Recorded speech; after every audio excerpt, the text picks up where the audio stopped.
Everybody, it's your girl Kim again. I'm back with another video. Yes.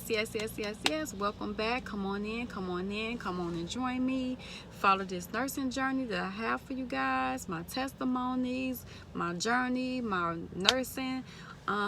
Today I want to go back because I mentioned in another video how I wanted to let you guys know some things that I went through to get me here that almost didn't get me here. And I want to let you guys know that it's taking everything in me and the grace of God to tell you this, and I'm gonna do my best by the grace of God to not break down, to tell you guys a little story really quick about what happened that stood in my way, and I almost didn't even want to be a nurse. I was against being a nurse. I didn't want it anymore. But that was just a process that I had to go through, So with that being said, I owed you guys this video. I'm not going to try to make it really long or anything like that because I don't want to stay in that place, but I want to talk to you guys. So it's been a long journey for me.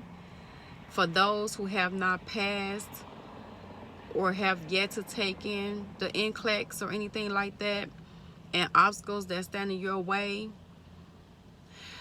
you have to push past quite a bit. But everything that I've learned is also in it has its own timing. Everything is in its own timing, okay? We have to understand that. So we'll feel like this just not working, it's not for me, I'm gonna give up. You can't.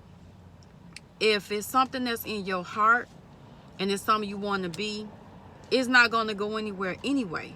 So at the end of the day, you just got to push past and keep it moving, okay? So if my story don't get you to where that may not be your story, then I know goodness well you can make this happen. Because if it happened for me through everything I'm finna tell you that I've been through, it can happen to you. You can do it. I promise you can do it. You just have to believe in yourself. So for starters, after I got my degree, after I got my license and everything, not my license, when I got done with school, I'm sorry. So when I got done with school, it was a lot of stuff going on with my job and things like that. My children wasn't living home, anything like that or whatever. All my children are grown, so they wasn't home. They all had kind of moved out. It was like the moment I got done with school and everything, no one was there like all the time I was in school. So I was able to study. I was a good student, AV student, good grades, all of that or whatever. And now it's time to go take my Nclex and things like that. Everybody moved back home. So I felt like it was stress everywhere.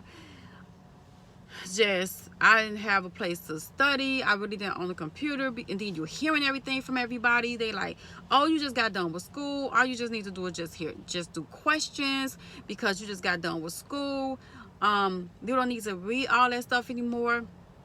But that's not true. You have to read your content. It's not just answering questions. You have to read your content to understand anything. So that's anything you have to read to understand what's going on. So I was following that. I was listening to people. I didn't really own a computer like that at the time, to just only own like maybe a tablet or something like that. But the tablet is not the same as a computer, and I want you guys to understand that. A tablet is not the same as a computer. So I didn't really have that. So I was kind of like borrowing computers and things like that. That's not an issue now. I own multiple computers. So, excuse me, I'm sorry. So at the end of the day, that was one. Then after that, I was just lost. I didn't know what to do. I was asking my instructors because I had friends that were going into the program. So I gave them all my stuff. That was that situation. And then after a while, I just was like, I'm just diving into my job that I had already. And I just continued to do that. And then I was like, okay, well, let me go back and I'm going to study again. I'm gonna study again or whatever. And then as I was finished with this program, I had to find her name, and I'll find her name. But she was on YouTube, and she had like 30 videos. And I promise you, every video was an hour. And I dedicated myself for 30 days to actually watch all her videos. I wrote a lot of stuff down. I was writing. I was writing so much. I'm like, I could have wrote a book. So I did those things, and then when I was literally done on my last chapter with her, my last 30 minutes of the hour that I was finishing up, that whole entire time, I got a phone call. That phone call was not pretty at all. That phone call was not pretty at all. I had got a call that my mom had passed. My mom had passed. And like I told you guys, I'm going to do everything in my power to not cry, by the grace of God, to get you guys through this. But it's very painful to tell you this, but I have to, because this is my testimony to tell you. Okay, so I put the book down. I was devastated. I was devastated. My mother wasn't even 64 yet. She had a heart attack, and there was nothing we could do about it. She was gone. Me and my sisters, me and my family, we got through that. We got past that. But I was just like, I don't want it. I don't want to do nursing. I don't want to be the nurse to tell nobody that somebody had passed and things like that or whatever. I don't want it. I don't want it. Then I guess that was my grieving moment. So a year now passed. And then while I was out working, I hadn't went back to study or anything like that. Now I was out working. I get another phone call. I said, well, before that, go back a little bit. I had said, okay, I'm going to ease back into studying just a little bit and pick up the book. I'm just going to read. And at that time, I think I was just trying to read Saunders. I was just reading the Saunders book a little bit. Not in depth, like hardcore. And then I read Saunders a little bit, and then I got a phone call while I was out working, and my father called to tell me to hurry up and get to the nursing home. I was losing my grandmother. That was my baby. I was losing my grandmother.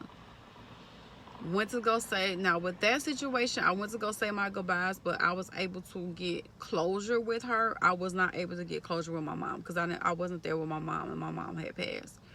But my grandmother, I was able to go grab my kids and take them, and we went to go tell my grandmother that it was okay. We all love you, and it's okay. You can go. And I was the last visit for my grandmother, and my grandmother ended up passing like 4 o'clock the next morning. And I was messed up again. So I threw the book to the side again. So threw the book to the side again. Went back in another year later. I said, okay, we're going into the new year. I think I'm just in I'm still grieving my mother. Now I have my grandmother, things like that. But I was better because my grandma was like in her 90s. My grandma was like 92. So I was okay, because like I said, I wasn't okay, but you guys know what I'm talking about. I had closure with her. So now we're going into another year, and I said, okay, I went on a trip. I came back, and I was like, okay, when I get back off this trip, I'm going to go start studying again. So I had picked back up the Saunders book for about 3 months. Then I ran across Remar. I don't know if you guys know her, Regina and Mark. They are amazing. And I ordered her stuff, and at that time it was on DVD. I believe she's just straight virtual now, but she was just straight DVD at the time, so that's been a while. So I did that, and I promise you, I felt like, because I had felt like I was by myself. So I ended up doing her, and her videos made me feel like it was just the one-on-one teachings. It was just the one-on-one teachings, and I felt more confident in things like that or whatever. And by now, at the time, it was taking so long for me to take my test. They made me go through some things or whatever to get back on track and get approved. So now that I was finally done with her, and then I went to, I got approved for everything to go take my test. And I said, okay, I'm approved to go take my test. I didn't pick a date yet. And I was like, okay, I'm going to pay when I get paid. And your girl wasn't making a lot of money. So at the time. So I was like, okay, well, I'm going to pay it when I get paid or whatever. And I'll call them back. But until then, I'm just going to study questions, because I done did her whole program now, and now I'm ready. So I felt ready, and I felt more confident about, she made me feel really confident about my studies and everything or whatever. So now when I got the approval and I contacted my kids, they all happy, sending me prayer hands and things like that or whatever. I was excited, I was ecstatic and everything. And then at the time I couldn't, okay, I did try to book, but when I called, they was like, everybody else that's renewing their license is around that time, so I had to wait. So I was like, oh, okay. And then I believe my case manager at that time or whatever, she was on maternity leave, so it was kind of like some red tape for a second. But then I'm like, y'all don't have anybody to cover this or whatever, so I was like, forget it. So now when I got approved, when everything went through, and I was like, okay, I'm gonna pay when I get paid, I got another phone call. These phone calls, I get another phone call. My son was murdered.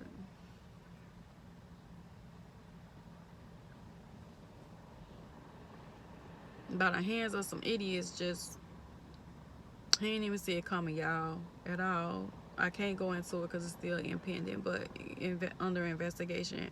But he didn't see it coming. He was just working on his car. He didn't see nothing and died instantly. That was my baby boy, my last child.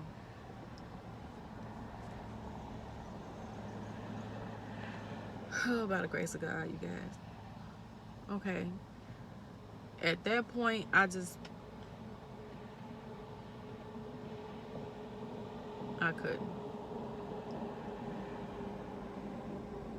That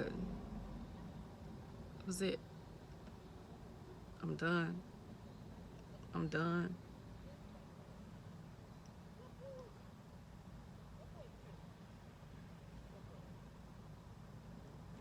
My heart is bleeding so bad right now.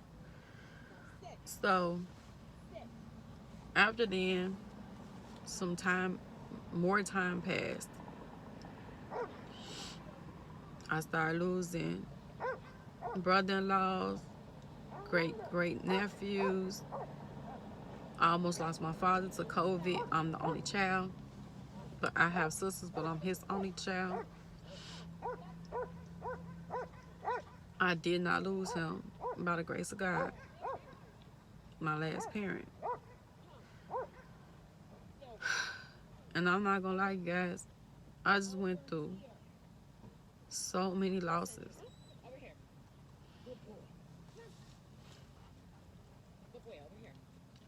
Cousins, my brother passed.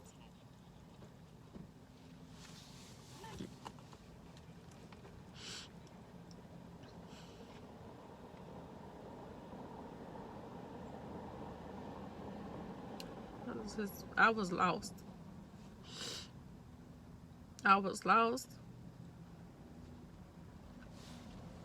I felt like I had nobody to talk to, but I knew I had God. And I promise y'all, if it's not for him,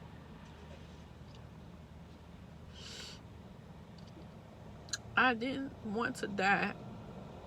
I just wanted my baby back. But I didn't want to die to be with him. I know I had his children that were still here, and I still have other children to live for and other grandkids to live for. And I guess I just want you guys to understand that has been the most hardest thing that I've ever endured in my life. I don't wish that on anybody. Nobody. My daughter had to move with me because they were in my home that I had, and me and my husband was in another home. So I had to now have my daughter and her children with me. Well, she was pregnant with her second child. So I just knew studying or anything like that would kind of be out the question. So she didn't stay long. She stayed on her. She got on her feet very fast because the kind of mother that she had, she can get on her feet. So now things start looking up. I've been grieving for a long time. I'm still grieving, but by the grace of God. So I said I wasn't going to try to make the video too long, you guys. So I want to let you guys know. So after the end, time passed. A lot of time passed. Quite a bit of time passed. And I said, okay. I do a to-do list every year. And I write down things that I want to do within that year. Even if they didn't happen, I still write down things that did happen. But it really don't be anything on my list that doesn't happen. On top of things that happened too, I write down the things that did happen in that year so I can look back as well, even if it's good or bad. That's just something I do. And every year that I kept writing down all my things that I need to do for that year, I had the only thing that kept going into my new year was Nclex. And I was like, I done took care of all of this.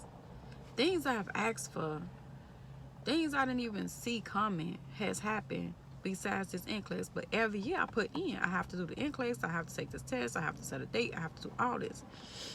And I have things that I put in there that's saying I got approved, things like that or whatever. I kept getting approved to take the test, but I never took the test.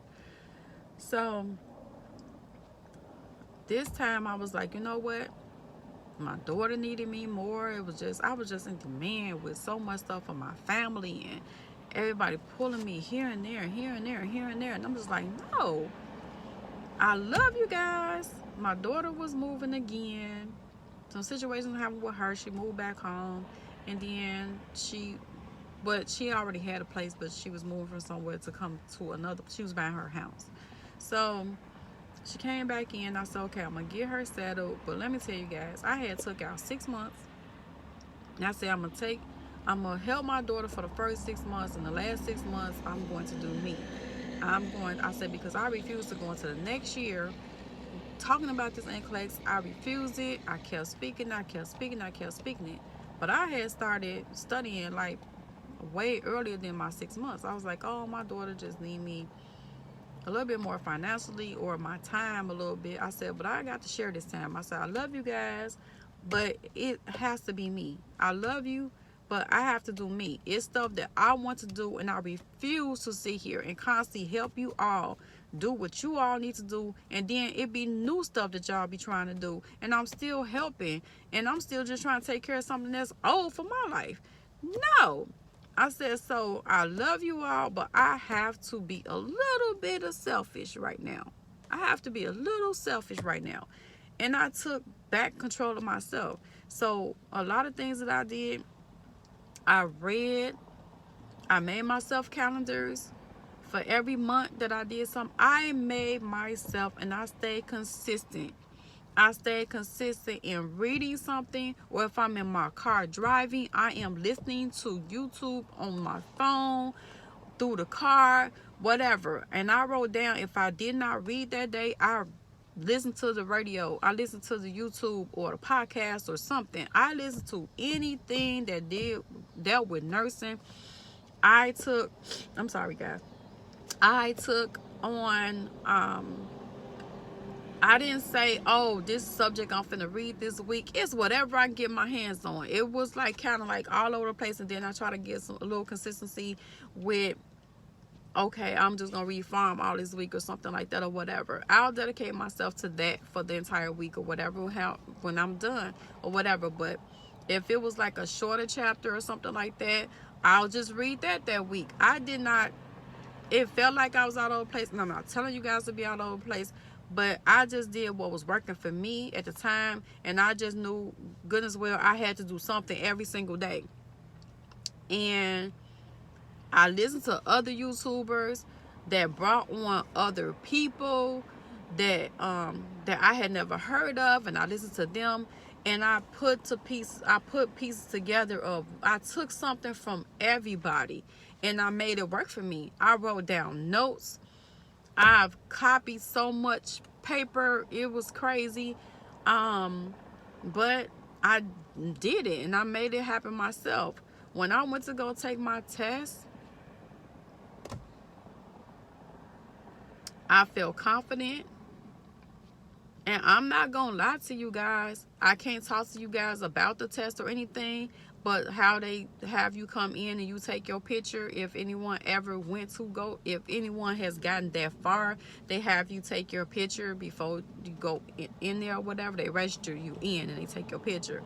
And I swear, my right hand to God, when I was sitting there and I was finna take my picture, literally, they say, you always say something, but it wasn't something told me. You know how we always say something told me. It wasn't something told me. That was God speaking. That was an angel. I'm going to say an angel because it was a woman's voice. I'm going to say an angel spoke to me. My guardian angel, whoever it was, spoke to me and literally told me, smile, you're about to be a nurse.